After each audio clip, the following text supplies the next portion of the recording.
Well, my first question for these gentlemen may seem odd, and yet we've talked about this. This is a question they get a lot, and maybe I can start with David on this, and that is, why give to needs across the globe when we have so many problems that need to be addressed here at home? When you hear that from, say, a potential donor or someone you're interacting with, how do you respond to that? It's a great question and a very legitimate one. Look, the need is enormous around the world. Again, 1 billion people. So when you're thinking about that kind of thing, you think, well, where has the problem been solved? Where has the problem not been solved?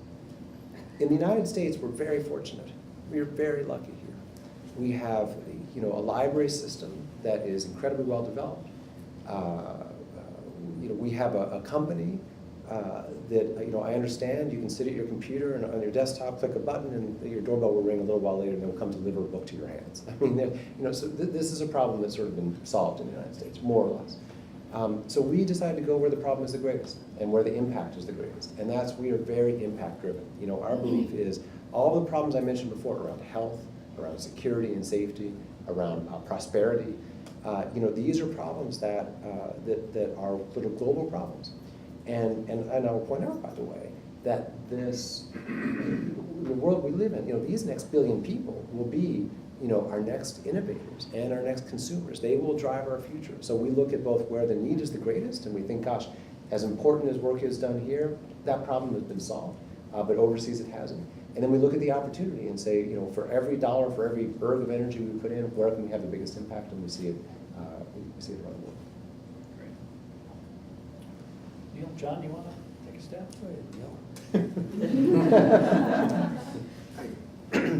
I think one of the things that I would say, let me give you 2 PCI examples. The Ebola outbreak in West Africa. PCI was already in Liberia doing basic community development work, livelihoods, and education, things like that. The place came apart. I mean, it came apart totally. They only had 150 doctors to begin with. 100 of them died of Ebola.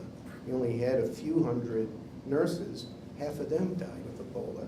They didn't have protective equipment. They were on the front lines. The U.S. government came to PCI because many other NGOs had left, had pulled all of their people out, and they begged us to take over an Ebola treatment unit, which we did, and we staffed completely with remaining Liberian people. Now, there's no way that Ebola would ever have come over to America and really gotten a foothold. Our public health systems are far too good, far too robust from that. We would have stopped it here. But we came very close to having as many as 1 million or 2 million Africans die of Ebola. No one knows how close, but I'll tell you, far too close for me. I mean, there were predictions of absolute chaos. No oil coming out of Nigeria, no cobalt coming from Central Africa. Our economy would have been hugely affected by that. So how is helping in Liberia actually far, far away from us? It really isn't. I mean, we could have had huge problems economically here in America, and we all would have had to have watched on TV while, I mean, at least 11,000 people died in the outbreak in those 3 countries, probably many more. We weren't really counting very well. But, I mean, we would have been watching thousands and thousands, maybe hundreds of thousands of people die every night on TV. We're just not that far away. And a lot of these problems are problems that will affect us. And to give you one other example, in Guatemala, we work in Barrio Mio. It's a community just outside of Guatemala City. It's, you know,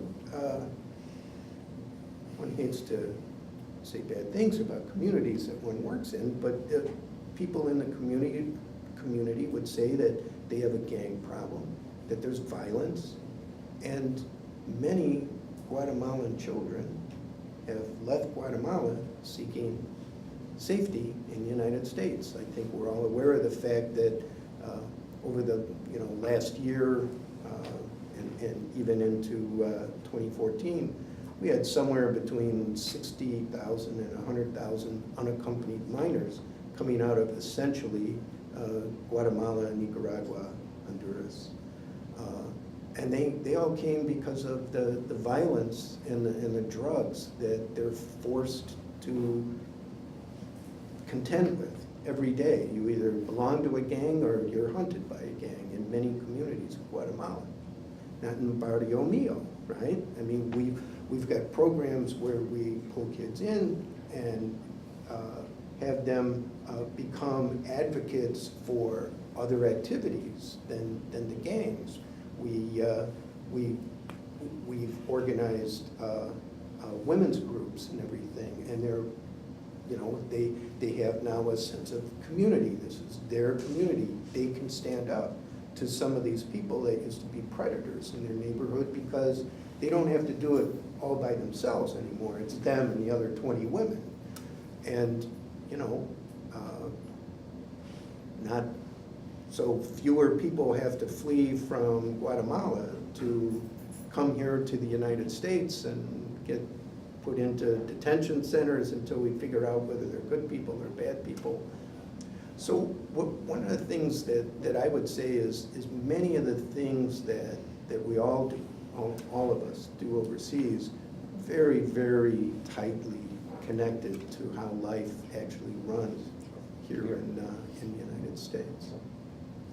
John, I was explaining what your organization did to a friend, and his reaction was, that can't be in the 21st century.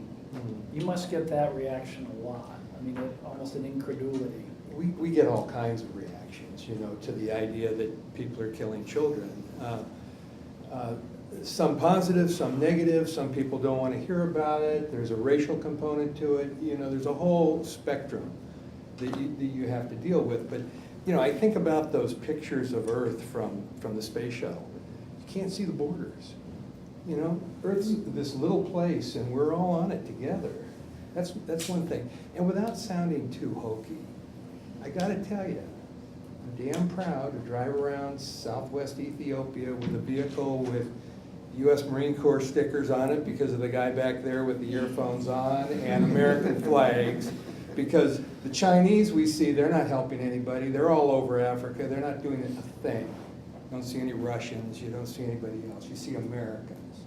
And I'm proud to be an American. I'm proud to, in a small way, be a diplomat. And there's so much publicity about the U.S. is this or the U.S. is that. When we're out there in the world, like we all are, we're diplomats. All of us are. We're representing our country, and there's something good to be said for that too. So That's great.